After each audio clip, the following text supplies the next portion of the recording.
National News Literacy Week continues, and today we're taking you back to Michigan State University to show you how their students produce newscasts called Focal Point while doing it remotely. Yeah, Alyssa Heron joining us live with their story. Hey, Alyssa.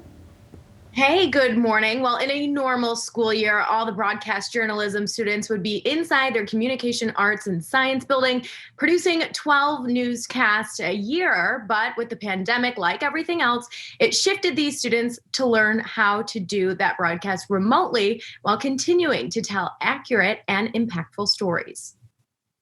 It's a really good feeling to learn new stuff and not just say, oh, we can't be in the studio, we're just not going to produce a show. We actually sat down and talked about ways we could do the show without having the professional stuff. And when the health department shut them down in November, they did just that. We had the director was at home, the audio was at home, person running the video was at home.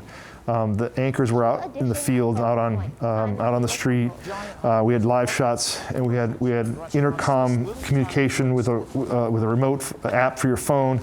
All those things were all remote, and it was the first time we'd ever done anything like that, where nobody was in the building.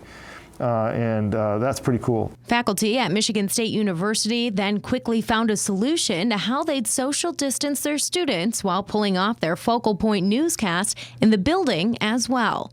In a normal Focal Point newscast with the students, there might be 8 or 10 people in the control room. We had to get rid of that. We had to move those out. So we set up some mini producer areas in other rooms nearby. So it would be 1 student per room. And it got the control room personnel down to, I think, 2 people.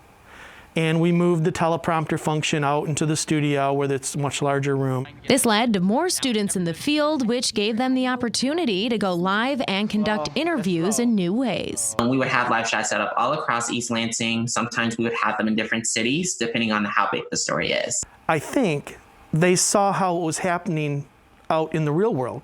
They saw that people were reporting from home. People were using Skype and Teams and Zoom to conduct interviews.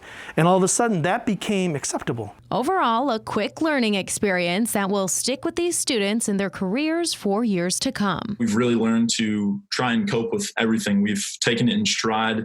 We never missed a news show this past semester, despite the COVID numbers continuing to climb. We just made sure that we were safe, sanitary, and continued to tell the stories that have impact.